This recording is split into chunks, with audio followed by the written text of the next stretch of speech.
Retningslinjer, som skal sikre, at hjertepatienter fremover vil blive tjekket for diabetes. Danske virksomheder fravælger medarbejdere fra andre lande, og det selvom de er uddannet her i Danmark. Virksomhederne skriger ellers på arbejdskraft, men det skal være medarbejdere, der taler dansk.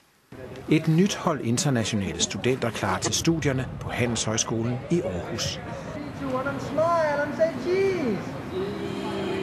Sajidja Nair fra Indien har allerede læst virksomhedskommunikation i et år. En uddannelse, der burde gøre sig i mange danske virksomheder med internationale forbindelser.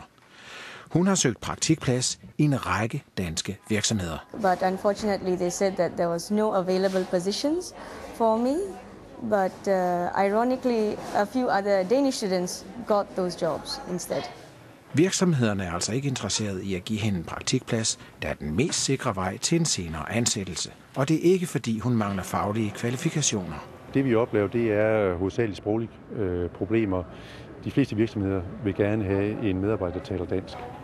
Sajidja Nair er ikke alene. TV-avisen har været i kontakt med universiteterne i København, Aalborg og Aarhus, der alle uddanner medarbejdere til erhvervslivet. Og billedet er det samme.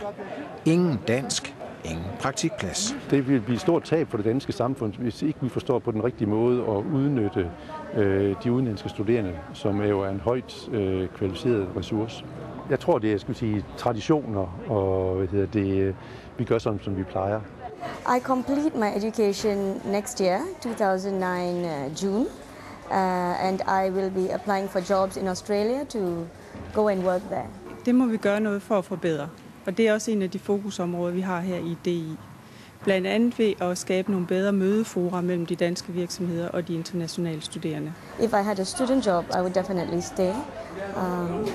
If it becomes a full-time job, I would give it a go as well. Så skal jeg beklage, at vi manglede tekster på Sajidja Nair her. Det hun sagde var, at når hun næste år bliver færdig, så vil hun tage til Australien. Og det er hun ikke ene om.